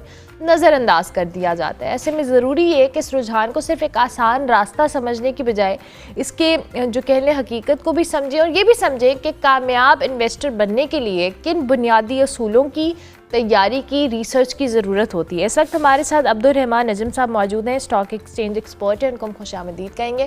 thank you very much Abdul Rahman साहब, good morning, I hope you are doing well. Thank you so much for the invitation and good morning Armala and good morning to Pakistan. Thank you so much. Abdul Rahman साहब, मेरा intro में मैंने बात की कि हम social media के ऊपर जो कुछ देख रहे होते हैं हमें बज़ाहिर बहुत आसान लग रहा होता है, और लग रहा होता है कि जी फ़लाने ने चंद मिनट्स के अंदर इतने पैसे बना लिए इन्वेस्ट करने से, but at the end of the day इसके पीछे एक प्रॉपर रिसर्च होती है, नॉलेज होती है, आपको डूज एंड डोंट्स का पता होना चाहिए। तो थोड़ा सा हमें स्टॉक मार्केट का जो ट्रेंड है कि लोग अब इन्वेस्टमेंट की तरफ आ रहे हैं, बट विदाउट नॉलेज इसका क्या नुकसान हो सकता है, और अगर आपको प्रॉपर इसकी स्ट्रैटेजी या एजुकेशन है तो आप इससे फ़ायदा किस हद तक ले सकते हैं? बिस्मिल्लाहिर्रहमानिर्रहीम। नहीं, आपने बहुत एक वैलिड ट्रेंड जो है उसको पॉइंट आउट किया है। इवन अगर हम इसको देखें, आज से 2-3 साल पहले पाकिस्तान स्टॉक एक्सचेंज में कोई 2.5 लाख इन्वेस्टर्स होते थे टोटल, और ये नंबर जो है ये 5 लाख को क्रॉस कर गया था आज से कुछ महीने पहले। तो यानी कि पिछले 6 महीनों में 1 लाख न्यू इन्वेस्टर्स आए हैं पाकिस्तान में, जिन्होंने सोशल मीडिया के ट्रेंड्स देख के और जो हमारी स्टॉक मार्केट इतने अच्छे प्रॉफिट्स प्रोवाइड कर रही थी उसको देख के अपने अकाउंट ओपन किए, अपनी इन्वेस्टिंग की जर्नी स्टार्ट की। और एक बड़ी अच्छी आदत जो होती है इंसान में कि वो अपनी सैलरी का कुछ हिस्सा सेव करे, उसको इन्वेस्टिंग पे लगाए ताकि फ्यूचर में उसको फ़ायदा हो, उसको स्टार्ट किया। लेकिन अभी जैसे सूरत हाल चल रही है जंग की, तो उसमें लोगों को शायद लग रहा हो कि मैंने गलत फ़ैसला ले लिया। तो इसमें सबसे पहले तो आप ये समझें कि आप सिर्फ स्टॉक मार्केट ना देखें, पूरी दुनिया में जब भी ऐसी सूरत हाल होती है तो हर चीज़ जो है ना थोड़ी सी डिस्ट्रेस्ड प्राइस पे आ जाती है। हर इंसान, लेट से आप प्रॉपर्टी भी बेचने जाएंगे तो आपको बायर जो है वो थोड़ा सा हिचकिचाता हुआ नजर आएगा। एक डर का खौफ जो है वो बना होता है पूरी दुनिया में, ये सिर्फ स्टॉक मार्केट में नहीं होता, हर चीज़ में होता है। तो इससे बिल्कुल घबराने की ज़रूरत नहीं है। ये डिस्ट्रेस्ड प्राइसेस होती हैं, जैसे ही चीज़ें दुनिया में रिकवरी की तरफ जाती हैं ये भी रिकवर कर जाती हैं। लेकिन इसके साथ साथ आपने ये भी देखना है कि आपने ये जो जर्नी स्टार्ट की है इसको आप सही तरीके से फॉलो कर रहे हैं कि नहीं। मैंने देखा है कि पाकिस्तान में रिटेल इन्वेस्टर्स जो सबसे नंबर 1 गलती करते हैं, और मैंने खुद भी एक हद तक ये की थी जब मैंने स्टार्ट किया, वो स्टार्ट करते हैं स्टॉक मार्केट में इन्वेस्टमेंट करने से, और वो देखते हैं रील सोशल मीडिया पे कि इस स्टॉक मार्केट के थ्रू ना आप पाकिस्तान के जो सबसे अच्छे बिजनेसेस हैं, जो बहुत हाई लेवल पे बिजनेस करते हैं, उनके डिफरेंट बिजनेसेस भी हैं, उनको 20-25 साल भी हो गए हैं काम करते हुए, तो इनके साथ जो है ना हम लोग इन्वेस्ट कर लेते हैं। लेकिन वो आहिस्ता आहिस्ता वो चीज़ जो है ना कहीं 2-3 कदम आगे जाके ऐसी कंपनीज तक पहुंच जाते हैं जिसमें ना एक तरह का सट्टा चल रहा होता है या अनाउंसमेंट्स चल रही होती हैं। ऐसी छोटी कंपनीज भी होती हैं, वो अनाउंस करती हैं कि हम ये बड़ा काम करने जा रहे हैं, और उसका जो पूरी शेयर प्राइस होती है उसमें वो पूरा बन जाता है। व्हाट्सएप पे मैसेजेस चल रहे होते हैं, लोग बता रहे होते हैं कि मैंने इसमें इन्वेस्ट किया, इसका शेयर इतना बढ़ गया, आगे आप भी ले लें। लेकिन उतना सॉलिड उनका बिजनेस नहीं होता जितना कि जो टॉप बिजनेसेस ऑफ पाकिस्तान होते हैं। तो ये जो कंपनीज होती हैं जो अनाउंसमेंट्स पे चल रही होती हैं, असल में उनका बिजनेस मॉडल इतना ज़्यादा स्ट्रांग नहीं होता, लोग कहीं ना कहीं जाके उसमें इन्वेस्ट कर देते हैं। और अब अगर स्टॉक मार्केट जैसे थोड़ी सी नीचे आती भी है 20% 25%, तो वो वाले जो शेयर्स होते हैं ना वो आधे से भी कम रह जाते हैं। फिर लोगों को लगता है कि शायद स्टॉक मार्केट ठीक नहीं है। तो ये गलती अगर आपने कर दी थी जानते हुए या अनहोनी में, तो इसको करेक्ट कर लें। बाकी जो पाकिस्तान के टॉप बिजनेसेस हैं उनका ट्रैक रिकॉर्ड पूरा बहुत अच्छा है, पहले भी उन्होंने बहुत मुनाफा बनाया था, फ्यूचर में भी उनका मुनाफा इंक्रीज होता जाएगा, और आपने बिल्कुल सही जगह इन्वेस्टमेंट की है। बिल्कुल ठीक है। अच्छा, अब इसमें एक और चीज़ भी है अब्दुर्रहमान साहब, यूजुअली हम जब इस तरह की इन्वेस्टमेंट पॉइंट ऑफ व्यू से देखते हैं, अब पाकिस्तान हो या अभी जब हम ग्लोबली देख भी रहे हैं, कुछ ट्रेंड्स इतने हौसला अफजा इस हवाले से नहीं है कि हालात व वाक़यात इतने नहीं है, और इसका डायरेक्टली इम्पैक्ट तो आता है स्टॉक मार्केट के ऊपर भी। इतनी अनप्रिडिक्टेबल सूरत हाल के अंदर आपने जैसे ख़ुद भी मेंशन किया कि लोग रिलक्टेंट होते हैं, और जब वो इन्वेस्ट कर रहे होते हैं उनके दिमाग में बहुत सारे कंसर्न्स होते हैं कि इस सूरत हाल के अंदर अगर हम इन्वेस्ट करेंगे तो पता नहीं कितना नुकसान हो जाए। सो ये वाली चीज़ भी गाइड आप हमें करें कि कैसे पॉसिबल हो सकता है कि ये जो अनप्रिडिक्टेबिलिटी है इसको कैसे कैटर किया जाए। देखें, इसमें ना आपको थोड़ा सा अपना माइंड सेट जो है ना वो इन्वेस्टिंग की 2-3 प्रिंसिपल्स को अडॉप्ट करना होगा। एक ये है कि जब भी दुनिया में थोड़ी सी अनसर्टेनिटी होगी या किसी मुल्क में अनसर्टेनिटी होगी, तो स्टॉक मार्केट की प्राइसेस जो है ना वो काफ़ी ज़्यादा कम हो जाएंगी। यानी कि वही बिजनेस जो लेट से बड़े सही तरीके से चल रहा है लेकिन कोई अनसर्टेनिटी चल रही है, तो उसको वो आपको बहुत सस्ता मिलने लग जाएगा। और इसकी प्राइम एग्जांपल हमने 2023 में भी देखी कि बिजनेसेस जो हैं सही तरीके से चल रहे हैं, हम सब जो है उनके प्रोडक्ट्स इस्तेमाल कर रहे हैं, लेकिन प्राइस बहुत कम चल रही है। तो इसी वजह से जब कोई अनसर्टेनिटी होती है वो एक अपॉर्चुनिटी भी होती है। जो लोग इन चीज़ों से नहीं घबराते और उनका वर्ल्ड व्यू होता है कि आज नहीं तो कल, 1 महीने बाद, 2 महीने बाद इन चीज़ों ने रिकवर करना है, दुनिया ने ज़ाहिर है फंक्शन करना है। हम बहुत लंबे अरसे के लिए जंग की सूरत हाल में तो दुनिया नहीं रह सकती, जितनी ज़्यादा ऑयल प्राइस बढ़ी हुई है इससे पूरी ग्लोबल इकोनॉमी इम्पैक्ट हो रही है। तो जब आप ये अपना एक मेंटल मॉडल बना लेते हैं कि लॉन्ग टर्म में बिजनेसेस ने सर्वाइव करना है, ग्रो करना है, और अगर अभी लोग थोड़े से फियर में हैं तो ये कल को जाके जब सूरत हाल बेहतर होगी तो ये प्राइसेस रिकवर भी कर जाएंगी। तो फिर आपने इसको एज एन अपॉर्चुनिटी देखना होता है। और अभी लेटली जैसे ये पिछले 1 महीने से जंग चल रही है, एक अगर इसको इन्वेस्टिंग लैंग्वेज में बोले ना तो ये एक ऑयल शॉक है कि दुनिया में ऑयल जो है एकदम से डबल प्राइस पे पहुंच गया है, और पाकिस्तान एक बहुत बड़ा इंपोर्टर भी है ऑयल का, तो इसका इम्पैक्ट फिर पाकिस्तान की इकोनॉमी पे आता है। इसी वजह से स्टॉक मार्केट की प्राइसेस नीचे आ जाती हैं। तो हमने एक अपने यूट्यूब चैनल पे पूरी डिटेल्ड स्टडी की कि पिछले 30-35 सालों में 3 बड़ी जो ऑयल शॉक्स आई हैं पूरी दुनिया में, जिसमें एक 1990 में आई थी, फिर एक 2003 में आई थी, और एक 2022 में जब हमने देखा था रशिया यूक्रेन की वॉर हो गई थी। तो ये वो ऐसे इंस्टेंसेस हैं पिछले 35 सालों में जिसमें with in few months oil price जो है वो डबल हुई। तो हमने पूरा देखा कि इस टाइम में फिर स्टॉक मार्केट पे क्या इम्पैक्ट होता है। और हमारे यूट्यूब चैनल जो कि अब्दुल रहमान नजम के नाम से, अगर लोग जाके ये डिटेल्ड वीडियो देखें तो उनको पूरा समझ आएगा कि अगर इस अपॉर्चुनिटी में वो लोग इन्वेस्ट करते तो अगले 1-2-3 साल में बहुत अच्छे प्रॉफिट्स जो हैं स्टॉक मार्केट के थ्रू लोगों ने घबराए, लोगों ने कमाए। जिसकी वजह ये है कि जैसे जैसे टाइम गुजरता रहता है ये बिजनेसेस बड़े होते रहते हैं, अपनी वैल्यू बढ़ाते रहते हैं, शेयर प्राइसेस बढ़ती रहती हैं। और दूसरा फैक्टर होता है कि एकदम से जो फियर आया होता है मार्केट में जिसकी वजह से कम प्राइसेस मिल रही होती हैं, वो जब एक तरह से नॉर्मलाइज होता है तो दोनों फैक्टर्स जब कंबाइन होते हैं तो बहुत अच्छे रिजल्ट्स आते हैं। बट फिर भी आप इसको देखते हुए, समझते हुए अपने फियर को जो है कंट्रोल करने की कोशिश करें, नॉलेज हासिल करें। जब नॉलेज होती है ना फिर ही इंसान जो है ना वो फियर का बुत जो है ना तोड़ पाता है, वरना तो एक हफ्ता भी नहीं आप गुजार पाएंगे। आप रोज़ प्राइसेस देखेंगे, आपको लगेगा ऊपर जा रही है, नीचे जा रही है। लेकिन जब एक दफ़ा आप अपनी नॉलेज में इन्वेस्ट कर लेंगे और थोड़ा सा समझ लेंगे कि मैंने ये 2 साल, 3 साल, 5 साल के लिए इन्वेस्ट किया है, तो फिर आप इस अपॉर्चुनिटी का फ़ायदा उठा सकते हैं। बिल्कुल ठीक है। अच्छा, नॉलेज के साथ साथ हम अनफॉर्चुनेटली पता नहीं क्या हमारी नेशन की साइकी है कि हम ट्रेंड्स को बड़ा फॉलो करते हैं। आप कोई एक चीज़ के ऊपर अगर लग गए 10 लोग तो लोग उनको देख कर के वो शायद अपनी नॉलेज, अपनी एक्सपर्टीज़ उस पर इन्वेस्ट करके ही यहाँ तक पहुँचे। हम कहते हैं कि नहीं, उसने इतने पैसे कमाए तो हम भी ऐसे ही कमाएंगे। तो ये जो ट्रेंड्स फॉलो करने के लिए, जैसे अभी आपने ख़ुद भी मेंशन किया कि इतनी कम सालों के अंदर या ड्यूरेशन के अंदर इतनी बड़ी तादाद में इन्वेस्टर्स इस सर्किट में दाखिल हुए हैं, आप जो गलत कर रहे हैं वो क्या कर रहे हैं? बिकॉज यंगस्टर्स के लिए अब उनको होता है कि जी हमने पैसे कमाने हैं, उस कमाने के लिए वो अपना नुकसान भी करा लेते हैं। तो ये जो गाइडलाइन है कि डूज एंड डोंट्स वाली, ये इस ट्रेंड्स के अंदर कि जब बहुत सारे तादाद में लोग इन्वेस्ट करें, क्या चीज़ें फॉलो करने की ज़रूरत है? चलिए, सबसे पहले मैं आपको ना 2-3 डोंट्स बताता हूँ, जिसमें से जो नंबर 1 था वो मैंने आपको बताया कि लोग शुरू करते हैं कि हम अच्छी कंपनीज में इन्वेस्ट करेंगे और आहिस्ता आहिस्ता आहिस्ता वो जो है ऐसी कंपनीज पे चले जाते हैं जो कि बहुत छोटी होती हैं और उनके फेलियर के चांसेस भी होते हैं। तो वो तो आपने बिल्कुल अवॉइड करना है। आपने ये जो टॉप की 20-30 कंपनीज होती हैं पाकिस्तान की, इनमें ही इन्वेस्ट करना है।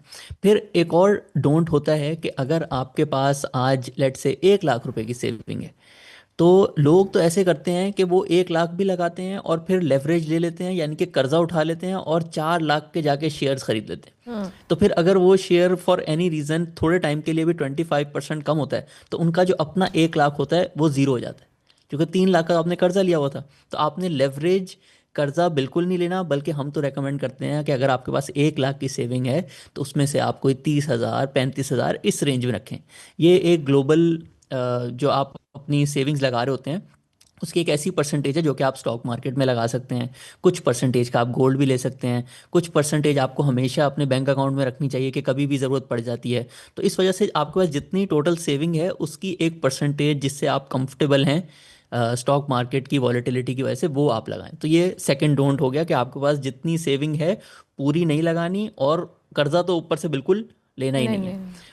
अब डूज पे आ जाते हैं। डूज ये हैं कि आपने बिल्कुल ठीक फैसला लिया है कि स्टॉक मार्केट लॉन्ग टर्म में बहुत अच्छे प्रॉफिट्स देती है। पाकिस्तान में आप इसको किसी चीज़ से भी कंपेयर कर लें, प्रॉपर्टी से कंपेयर कर लें, गोल्ड से कंपेयर कर लें, बैंक में सेविंग्स अकाउंट से कंपेयर कर लें, सबसे अच्छे लॉन्ग टर्म के रिटर्न्स हैं। तो डूज ये हैं कि डिसिप्लिन के साथ टॉप कंपनीज में हर महीने जो है इन्वेस्ट करते रहना है, करते रहना है। ना बहुत ज़्यादा कभी फियर में आना है, ना कभी बहुत ज़्यादा ग्रीड में आना है कि प्राइसेस बढ़ रही हैं तो मैं ज़्यादा पैसे कर्जे लेके लगा लूँ। बस एक डिसिप्लिन के साथ, जैसे ज़िंदगी का असूल है, जब आप डिसिप्लिन को फॉलो करते हैं तो उसके रिजल्ट्स लॉन्ग टर्म में बहुत अच्छे होते हैं। स्टॉक मार्केट में भी बिल्कुल ऐसे ही होता है। बिल्कुल ठीक है। इन द एंड हमारे प्लेटफॉर्म से anything you want to add on, Abdul Rahman साहब? हम लोग एक आजकल जैसे ये फियर चल रहा है रिलेटेड टू वॉर, इसमें बहुत ज़्यादा लोगों को गाइड कर रहे हैं कि आप अपने अंदर जो है अपनी नॉलेज में इन्वेस्ट करें। इसी से आप जो है ना ये मुश्किल टाइम जो है ये गुजार पाएंगे और इस एक तरह से जो मुश्किल टाइम है उसको अपॉर्चुनिटी में कन्वर्ट कर पाएंगे। और इससे रिलेटेड हम जितनी भी गाइडेंस दे रहे होते हैं वो हमारे यूट्यूब चैनल पे ज़्यादातर अपलोड हो रही होती है, तो आप उसको सब्सक्राइब करें। उससे रिलेटेड हम जो आपको गाइडेंस दे रहे हैं वो आप अपनी इन्वेस्टिंग जर्नी में अप्लाई करने की कोशिश करें और इसके रिजल्ट्स बहुत अच्छे होंगे इंशाल्लाह। ज़बरदस्त, thank you very much. Abdurrahman Najam हमारे साथ मौजूद थे जी, स्टॉक एक्सचेंज एक्सपर्ट, और बता रहे थे डूज एंड डोंट्स के हवाले से। हम ब्रेक लेते हैं, ब्रेक के बाद वापस आते हैं।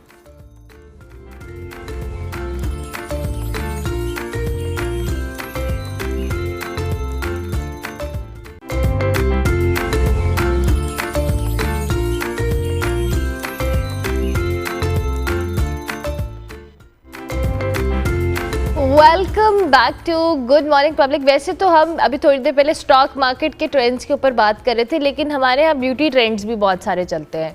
आपकी बाल अच्छे हैं, स्किन अच्छे होनी चाहिए, आपको जवान नज़र आना चाहिए, हमेशा से लोगों का ऑब्सेशन और ख्वाहिश रही है। और आजकल इस ख्वाहिश को पूरा करने के लिए बहुत सारे लोग बहुत सारे सप्लीमेंट्स का इस्तेमाल करते हैं, जिसमें कोलेजन सप्लीमेंट्स भी बहुत ज़्यादा पॉपुलर हो रहे हैं। सोशल मीडिया पर जी इन्हें खूबसूरती बढ़ाने का आसान और फौरी हल बताया जा रहा है, और बहुत सारे लोग ये समझ रहे हैं कि इसके इस्तेमाल से जो बढ़ती उम्र है इसके असरात को कम किया जा सकता है। लेकिन रियलिटी क्या है, और क्या ये सप्लीमेंट्स हर किसी के लिए इक्वली बेनिफिट उनको प्रोवाइड करें या नहीं? बाज़ अफ़राद इनको ख़ास फ़ायदे के लिए भी इस्तेमाल करते हैं, लेकिन उनके साथ साथ हम साइड इफ़ेक्ट्स की बात करें तो वो भी बहुत सारे लोगों को होता है। एलर्जीज़ हैं या दीगर कुछ भी ट्रिगर हो सकता है। इसलिए सिर्फ आपने ट्रेंड्स को देखकर, एडवर्टाइजमेंट्स को देखकर इनका इस्तेमाल शुरू नहीं कर देना। और ये आज हम आपको एक्सपर्ट के मुंह से सुनवाएंगे, क्योंकि मैं भी कोलेजन सप्लीमेंट्स का इस्तेमाल बहुत शौक़ से कर रही थी। फिर मुझे डॉक्टर रूबिया उस्मान जैसी एक समझदार डॉक्टर ने कहा कि नहीं, आप ये सही नहीं कर रही। तो आज हम डॉक्टर रूबिया से जानने की कोशिश करेंगे। गुड मॉर्निंग डॉक्टर रूबिया, कैसी हैं आप? अस्सलाम वालेकुम जी, thank you so much for having me, I am good. Thank you so much for joining us. Doctor Rubia, collagen supplements trends चल रहे हैं, एडवर्टाइजमेंट्स चल रहे हैं, आपको इंस्टा एड्स पे नज़र आ रहे हैं कि आप ये सप्लीमेंट लें, आपकी स्किन अच्छी हो जाएगी, आप 10 साल छोटे नज़र आएंगे। ज़रा ये कोलेजन सप्लीमेंट्स होते क्या हैं, ये हमें बताएं। So first of all, Urmila, I would like to point out कि I think आपकी जो पहली बात थी ना वो सबसे अच्छी थी। अगर सारे डॉक्टर एक ही बात करें और एक ही एविडेंस बेस्ड बात करें ना, तो ना मरीज कंफ्यूज हो, ना आम पब्लिक कंफ्यूज हो, ना कोई प्रॉब्लम हो। इशू ये होता है कि एवरीबडी डज डिफरेंट थिंग्स और हर बार हर एक अलग बात बताता है, तो बेचारे पब्लिक भी क्या करे ना, आम लोग भी क्या करें। So collagen supplements are basically a shortcut. So a long time ago हमें ये रियलाइज हुआ कि जो दो चीजें सबसे ज्यादा कॉमनली बिकती हैं दुनिया में, वो एक एंटी एजिंग सप्लीमेंट्स हैं। अगर आप किसी चीज के ऊपर भी एंटी एजिंग लगा दे थप्पा, तो everybody will love it. And secondly गोरा करना। So no matter how much we like to say कि own your skin, own your colour, लेकिन अल्टीमेटली हर चीज में एंड पॉइंट यही होता है कि you need to have a glow. तो वो चीजें सेल बहुत करती हैं। अब the reason why this is important topic to talk about is because there is no shortcut. ये वही कोलेजन है जो आपकी डाइट में है, जो आपके पाए में है, जो आपके चिकन ब्रॉथ, बोन ब्रॉथ में है, यानी आपकी यखनियों में। यखनी वाला कोलेजन भी सेम है, आपकी फिश में है, आपकी दालों में, पल्सेस में है। तो ये वही चीज है, लेकिन चूंकि लोगों को दाल खाना, पल्सेस खाना, यखनी खाना मुश्किल लगता है, तो वो इसलिए कहते हैं कि हम एक पिल खा लेते हैं और जिसमें हमें सब कुछ मिल जाए। हाँ, बिल्कुल ठीक है। तो डॉक्टर रूबिया, आप ये जब हम ये जिस ऑब्सेशन की आप बात करी ना, गोरा नज़र आना और ये आपने एंटी एजिंग, अब मसला ये है कि हम उन ट्रेंड्स को फॉलो करते हैं, एड्स देखते हैं, किसी एक ने इंडोर्स किया, हम कहते हैं अच्छा ठीक है, अगर ये ठीक हो गया तो हम भी हो जाएंगे। बट एक्चुअली में अब हमें ये बताएं कि क्या ये सप्लीमेंट्स काम करते भी हैं या सिर्फ ये ट्रेंड्स और सिर्फ एडवर्टाइजमेंट की हद तक है, बिकॉज बहुत सारे लोग तो इसको इस्तेमाल कर रहे हैं। So a lot of research that's been done on this is industry funded. उसका मतलब ये होता है कि मैंने डिसाइड किया कि मैंने कोलेजन सप्लीमेंट बेचने हैं, मैंने जाके स्टडी पब्लिश करवाई, मैंने जाके उसको स्टडी किया, मैंने आप जैसे जो भी 100 अपने 100 फ्रेंड्स को ले लिया और उनको कहा कि जी आप ये कोलेजन सप्लीमेंट खाएं, और whatever different kinds of studies there are there. और फिर मैंने एक डेटा पब्लिश कर दिया कि भाई ये 100 लोगों में से जो है आई डोंट नो 30 लोगों को फायदा हुआ या व्हाट एवर। तो ये studies are unreliable, you can't rely on them. Studies वो होती हैं जो अनबायस्ड हो, ऑब्जेक्टिव हो, जिसमें किसी की कोई कॉन्फ्लिक्ट ऑफ इंटरेस्ट ना हो। वो इस पे अभी तक नहीं हुआ सप्लीमेंट्स में। पहली बात ये बतानी, पढ़ी लिखी बात है थोड़ी सी, लेकिन ये बतानी बड़ी जरूरी है, so that you know where I am coming from. Second thing ये कि इस चीज में सबसे बड़ा रोल ये है, a lot of times people don't know, they just take something because somebody told them to take it. So collagen आता कहाँ से है? जैसे मैंने बोला कि ये गूदे से आता है, यखनी से आता है, हड्डियों से आता है। तो बेसिकली ये ज्यादातर एनिमल ओरिजिन कोलेजन होता है, यानी ये फिश से आएगा या ये पोर्क से आएगा या ये काउ से आएगा। तो ये इस तरह की इसकी सोर्सेज होती है जहां से कोलेजन या जेलेटिन जो पुराने जमाने में होता था वो बनता था। अब वो चीजें तो आपको पता है कि हमारे यहाँ तो बहुत स्ट्रांग बायस है जेलेटिन के खिलाफ भी, क्योंकि हमारे यहाँ तो एक और चीज ये भी है ना कि इज इट हलाल सोर्स और नॉट हलाल सोर्स। तो फिर उस पर बाईपास करने के लिए लोगों ने ये डिसाइड किया कि हम फिश कोलेजन खा लेते हैं या प्लांट बेस्ड कोलेजन खा लेते हैं। So the reason this all is also important in background is कि आप खुद सोचे ना, इतनी ऑलरेडी कॉम्प्लिकेशन शुरू हो गई है। पहले स्टडी जो है वो कोई बहुत ज्यादा रिलायबल नहीं है, फिर सोर्स जो है उसमें एक अलग एम्बिग्विटी है कि सोर्स हलाल है, हराम है, में वो है एनिमल है, प्लांट है, और on top of that the cost and lastly the side effects. अब फॉर एग्जाम्पल अगर आपको फिश एलर्जी है, you will have allergy to this supplement. Absolutely. तो there are lots of side effects like that you might not realise. अगर आपको kidney stones हैं, इनमें बड़े हेवी मेटल्स होते हैं, एक ये बड़ा मसला होता है, तो आपको किडनी स्टोन्स एग्जैजरबेट हो सकते हैं। अगर आपको गाउट की प्रॉब्लम है वो हो सकती है। और कुछ लोगों को तो बड़ी सिंपल सिंपल चीजें जैसे हार्ट बर्न हो गई। अक्सर हम लोगों से सुनते हैं कि मुझे तो सूट ही नहीं किया, मुझे डॉक्टर साहब ब्लोटिंग हो रही थी, हार्ट बर्न हो रही थी, ये हो रहा था। That's all part of the same thing. और अच्छा डॉक्टर रूबिया ये भी बताएं कि फिर आप, अब ये तो हम स्पेसिफिकली कोलेजन की बात करें, बहुत सारे लोगों को वैसे भी इन जनरल सप्लीमेंट सूट नहीं कर रहे होते और उनको रियलाइजेशन नहीं हो रही थी। किसी का स्टमक अपसेट हो रहा है, किसी को एक्नी जो प्रोन स्किन है वो ट्रिगर हो गई है, किसी को कोई इशू हो गया है। सो ये सप्लीमेंट्स भी जब आप यूज़ करें तो आपने अपनी एलर्जीज और उसके ऊपर लिखी हुई चीज़ों को आइडेंटिफाई करना है कि आपको सूट करेंगी भी या नहीं। और अगर आप सोचें नॉर्मल है तो you'll go to a doctor. So हर पैकेट के ऊपर लिखा होता है please consult your doctor before using. So pregnant women can't have it, people who are breastfeeding can't have it, elderly can't have it, people who have underlying allergies to these things can't have. तो there is a whole list. तो कहते हैं आप अपने doctor से पूछे। अच्छा अगर आप जेन्युइनली एक अच्छे पढ़े लिखे डॉक्टर को ऑन द स्पॉट डालेंगे ना, वो आपको कभी ये नहीं कहेगा कि हाँ ये ले ले।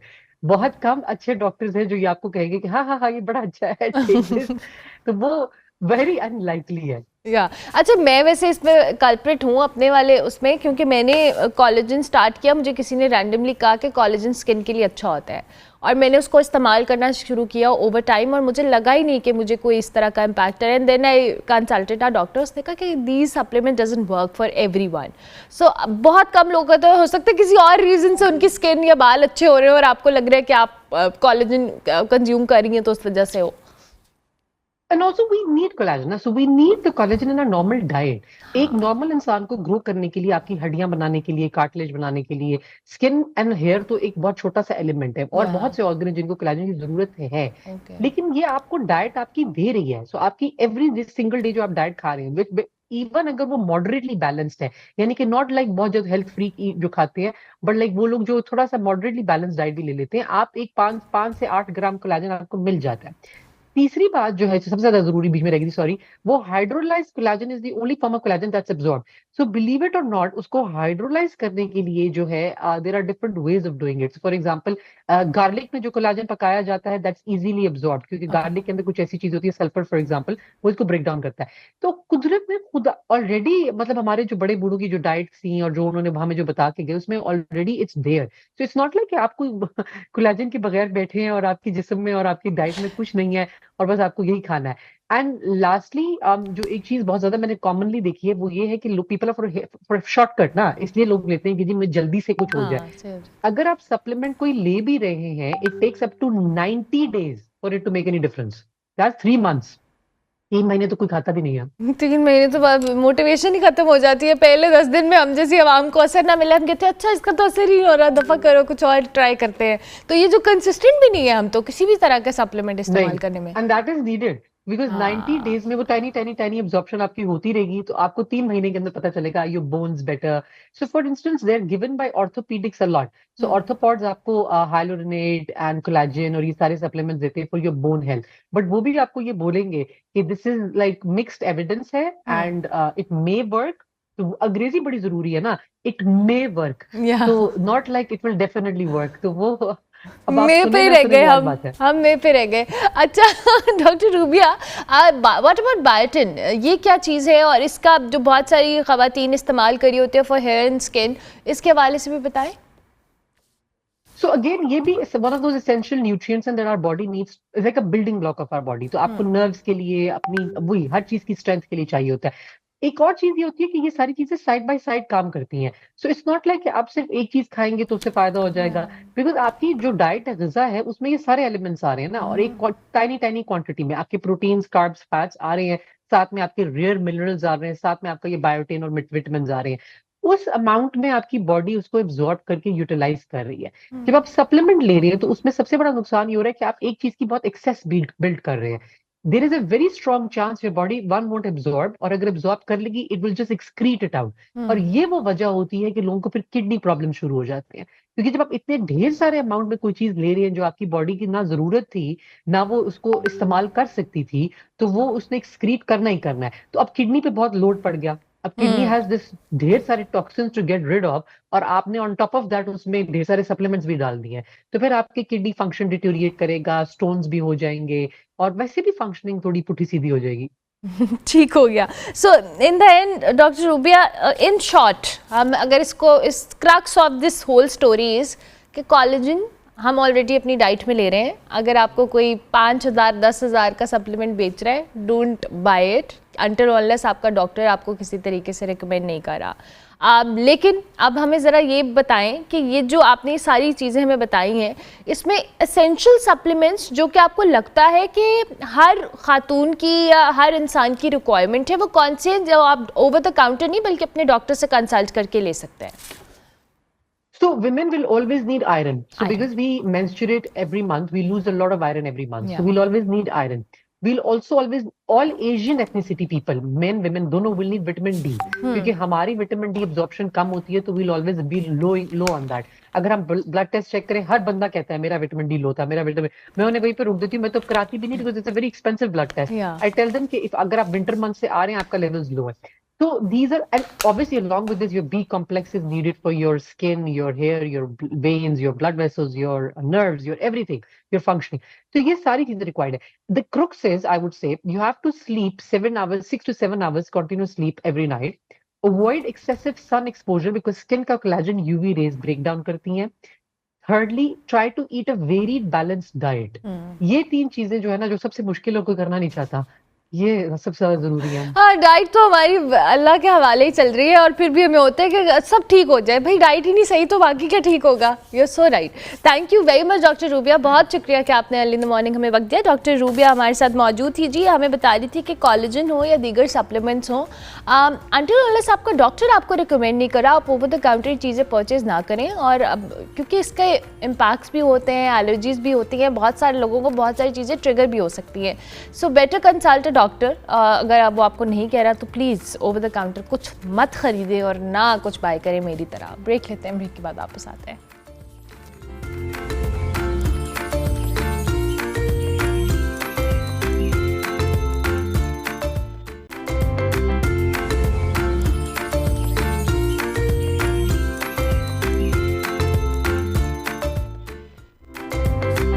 प्रोग्राम के आखिरी हिस्से में आपको खुशामदीद कहेंगे. वैसे तो दुनिया भर में 5G टेक्नोलॉजी आम हो चुकी है, बल्कि पाकिस्तान में भी सार्फिन जदीद स्मार्टफोन्स हों, टैबलेट्स हों, इसमें नई रफ्तार के एक्सपीरियंस के लिए तैयार दिखाई दे रहे हैं. अब 5G ना सिर्फ इंटरनेट स्पीड कई गुना बढ़ाता है, बल्कि कम ताख़ीर हो, बेहतर कनेक्शन हो, एक स्मूथ डिजिटल एक्सपीरियंस जो है वो भी प्रोवाइड करता है. लेकिन हैरान कुन बात यह है कि बहुत से सार्फिन के पास 5G सपोर्टेड जो डिवाइसेस होने के बावजूद वो इस सहूलत से मुकम्मल फ़ायदा नहीं उठा रहे, क्योंकि अक्सर ये फ़ीचर डिफ़ॉल्ट तौर पे बंद हो जाता है या दुरुस्त सेटिंग्स ना होने की वजह से ऑपरेशनल नहीं होता. ऐसे में अब क्या ज़रूरी है कि सार्फिन 5G की जो इम्पोर्टेंस है वो तो समझे, क्योंकि कनेक्शन या कनेक्टिविटी के इश्यूज़ तो ऑलरेडी बहुत ज़्यादा हैं, और चंद सादा सेटिंग्स के ज़रिए अपने मोबाइल फ़ोन या डिवाइसेस के अंदर वो इस टेक्नोलॉजी को इस्तेमाल कर सकते हैं. इस पर हम ज़रा बात करेंगे कि क्या हम तैयार हैं, और हमें इस हवाले से अवेयरनेस भी है.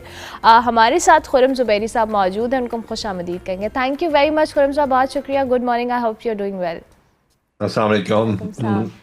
थैंक्स फॉर हैविंग मी अरमला। Thank you so much. अच्छा, ये 5G के लिए अब दुनिया में, अब मेरी जो टीम ने मुझे लिख के दिया हुआ था वो कह रही थी तेज़ी से आम हो रहा है, लेकिन ये तेज़ी से आम नहीं हुआ, ये हो चुका है, दुनिया भर इसको एक्सपीरियंस कर रही है। और जब आप ट्रैवल करते हैं तो आप 5G, और यहाँ पर जब आप जैसे एयरपोर्ट पे आते हैं तो आप जब 4G इस्तेमाल कर रहे होते हैं आपको एक वाज़ेह डिफरेंस नज़र आ रहा होता है। सो अब हमारे यहाँ भी इंट्रोड्यूस तो हो गई है, क्या लोगों को इतना पता है इस हवाले से? देखें अरमला, पहले तो समझना है कि 5G है क्या। हम बताते तो हैं और लोग बहुत ज़्यादा बज़वर्ड है इस वजह से कि हुकूमत बहुत ज़्यादा इस बारे में इंटरेस्टेड थी कि वो कुछ पैसे कमा सके इससे, तो उन्होंने ऑक्शन किए। ये ऐसे नहीं है कि आपने कोई टेक्नोलॉजी अपडेट कर दी है, बल्कि एक रेडियो फ्रिक्वेंसी है जिसके ऊपर आपको डेडिकेट करना होता है इस सारी चीज़ को, जिसके ऊपर ये कम्युनिकेशन होगी। तो इट्स नॉट कि आपके फ़ोन पे या फिर आपके जो सेल टावर्स हैं वो सिर्फ वहाँ पे अपनी टेक्नोलॉजी या हार्डवेयर अपडेट कर दें, बल्कि आपको हुकूमत से वो लाइसेंस लेना पड़ता है कि ये जो फ्रीक्वेंसी बैंड है अब ये डेडिकेटेड है इस काम के लिए। तो उसके ऑक्शंस हुए, जैसे बहुत चर्चा भी हुआ अखबारात के अंदर, और तकरीबन कोई $500 मिलियन गवर्नमेंट ने रेज़ किया इन बिडिंग के प्रोसेस के ज़रिए से। तो हमारे पास 3 जो बिडर्स हैं वो सामने आए, एक जायज़, यूफोन और जोंग। इसमें से एक बात जो हम शायद अंडरस्टैंड नहीं कर रहे अभी, वो ये कि अभी सिर्फ मार्च के अंदर ही ये इस किस्म का रोल आउट शुरू हुआ है। अभी तो हम मतलब मार्च एंड भी नहीं हुआ है, तो आहिस्ता आहिस्ता ये चीज़ अभी आगे बढ़ेगी। तो अगर आपको थोड़ी सी मुश्किल हो रही है अपने फ़ोन को 5G पे चलाने की, तो ये बिल्कुल नेचुरल है, इसके अंदर कोई मसला नहीं है कि आपको कोई सेटिंग्स में जाके कुछ करना है या बहुत ज़्यादा आपको परेशान होने की ज़रूरत नहीं है। It's time taking thing. कहीं पर भी पूरी दुनिया में भी जब 4G से या LTE से हम 5G के ऊपर शिफ्ट हुए हैं तो शुरू के अंदर लोगों को नहीं एहसास होता कि एक्चुअल में क्या है। तो इट्स टाइम टेकिंग प्रोसेस, 2-3 महीने में चीज़ें ठीक ठाक हो जाएंगी। 300 साइट्स आइडेंटिफाई की हैं और अभी यूफोन ने इसको स्टार्ट भी नहीं किया है। ये तो अभी जैज़ और जोंग जो है उन्होंने कुछ टेस्टिंग फेजेस के अंदर चीज़ों को आगे बढ़ाने की कोशिश किया। जैसे इस्लामाबाद का जो ब्लू एरिया है, गुलबर्ग है लाहौर के अंदर, कराची के अंदर डिफेंस का एरिया है, तो कुछ एरियाज़ के अंदर उन्होंने चीज़ों को अपडेट किया है, वहाँ पे आप उसको टेस्ट कर सकते हैं, यूटिलाइज कर सकते हैं। ठीक है। अच्छा, आपने भी बात की कि बहुत सारी जगहों पे इसकी टेस्ट रनिंग हो रही है, कुछ नेटवर्क्स पे मैसेजेस भी आ रहे थे कि जी आप इस टेक्नोलॉजी से मुस्तफ़ीद हो सकते हैं। सो ये अगर इतनी ज़्यादा ऑपरेशनल नहीं है और मार्च के बाद ये प्रोसेस स्टार्ट हो रहा है, तो ये ऑलरेडी प्री हाइप के मुताबिक ये कर रहे हैं सब कुछ?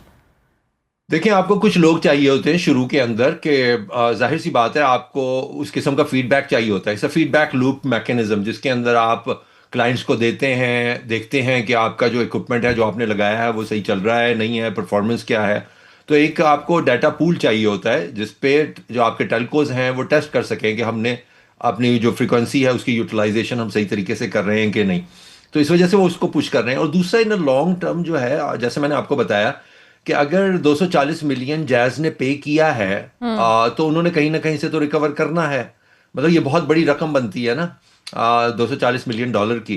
तो अगर वो इस टेक्नोलॉजी, वरना वो 4G के ऊपर ही रहते, इसी तरीके से बकिया जो दोनों टेलकोज हैं जिन्होंने किया है इसके अंदर इन्वेस्ट, तो वो चाहते हैं कि लोग इसको यूटिलाइज करें।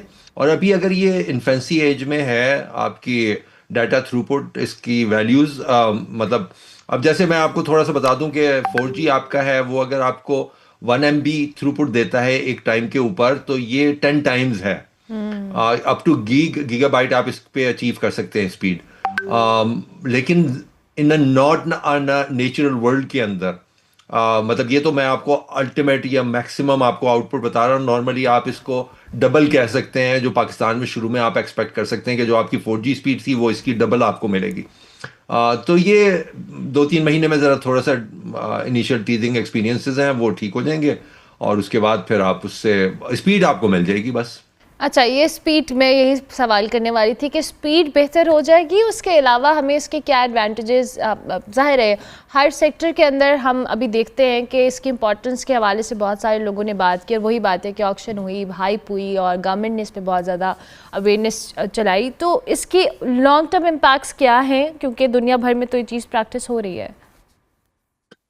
देखिए, मैं तो एज अ टेक पर्सन होते हुए तो बहुत कुछ इस पे बात कर सकता हूँ, लेकिन अमूमन आपका सेगमेंट ज़रा छोटा होता है तो उस पर बहुत ज़्यादा बात नहीं की जा सकती। लेकिन मैं इसको इस तनाजुर में नहीं देखता कि ये इसकी स्पीड जो डबल हो जाएगी या 10 टाइम्स हो जाएगी। इसको इस तनाजुर में देखना चाहिए कि आप एक जगह के ऊपर बहुत ज़्यादा कनेक्शंस क्रिएट नहीं कर सकते। मिसाल के तौर पर अगर 4G के अंदर आप 1000 लोग एक सेल टावर से कनेक्ट हो सकते थे मिसाल के तौर पर, तो अब आपके 10,000 लोग कनेक्ट हो सकते हैं उसी टावर के ऊपर। तो जो बहुत ज़्यादा कंसंट्रेटेड एरियाज होते हैं, मिसाल के तौर पर अगर एक जगह के ऊपर 50,000 लोग खड़े हैं और उनके सारों के फ़ोन्स कनेक्टेड हैं, तो वो सेल टावर से सारे होने के बावजूद भी, उनकी सारी सिम्स भी, उनके सारे कनेक्शंस भी होने के बावजूद उनका डाटा नहीं थ्रू होता। वो कहते हैं यार मेरा बहुत कनेक्शन स्लो हो गया है, या मैं कनेक्ट नहीं हो पा रहा, या फ़ोन जब वो कर रहे होते हैं व्हाट्सएप पे या किसी और कॉल पे, वो वॉइस ओवर IP पे, तो उनकी स्पीड उनको नहीं मिल पाती। तो अब आप ये कंसंट्रेटेड वे के अंदर बहुत से ज़्यादा लोग इस पे कनेक्ट हो सकते हैं अगर वो एक ही जगह पे हैं।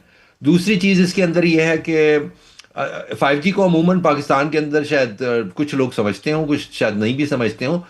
इसके बहुत ज़्यादा एडवांटेजेस कस्टमर जो नॉर्मल कस्टमर है उसको तो हैं सो हैं, जो हैं वो स्पीड वाइज हैं, लेकिन इसके बहुत ज़्यादा यूजेस हैं या यूजेज है बकिया सेक्टर्स के अंदर, जिसके अंदर आपकी जैसे ये जो आपके ट्रकर्स होते हैं उनकी कंटेनर्स की ट्रैकिंग होती है, उसमें गाड़ियों की ट्रैकिंग होती है, फिर उसके अलावा जो ऑटोनोमस कार्स हैं, या फिर आप क्रूज़ कंट्रोल लगाते हैं। आप जो नई गाड़ियां हैं उसके अंदर क्रूज़ कंट्रोल है, वो लेन को के अंदर रखता है गाड़ी को ऑटोमेटिकली। उसके बहुत ज़्यादा सेंसर्स होते हैं, उन सेंसर्स को कम्युनिकेट करना होता है। एक जो नॉर्मल ऑटोनोमस कार है जैसे टेस्ला है, या BYD के अंदर भी अभी ऑप्शन आने लगा है, जो कि पाकिस्तान में भी आहिस्ता आहिस्ता आगे बढ़ेगा, अभी नहीं है, लेकिन ये कि उसको तकरीबन कोई 18 सेंसर्स सिर्फ और सिर्फ ये चीज़ देख रहे होते हैं कि वो लेन में है कि नहीं है। और अगर आप टोटली ऑटोनोमस कार पे चले जाएं तो आप कम से कम 300 सेंसर्स की बात कर रहे हैं।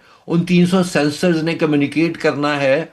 अभी आप सिर्फ एक फ़ोन कनेक्ट कर रहे हैं, आप इमेजिन करें कि 300 फ़ोन आपकी गाड़ी के अंदर हों और वो गाड़ी के अंदर कम्युनिकेट कर रहे हों। वो अमूमन 4G के अंदर अवेलेबल, मतलब पॉसिबिलिटी नहीं है। उसके लिए आपको एक नेक्स्ट बैंड चाहिए था फ्रीक्वेंसी का, जिसके अंदर आप इसको डाटा को थ्रू पुट कर सके। अब इसका क्या मतलब है 300 सेंसर्स का?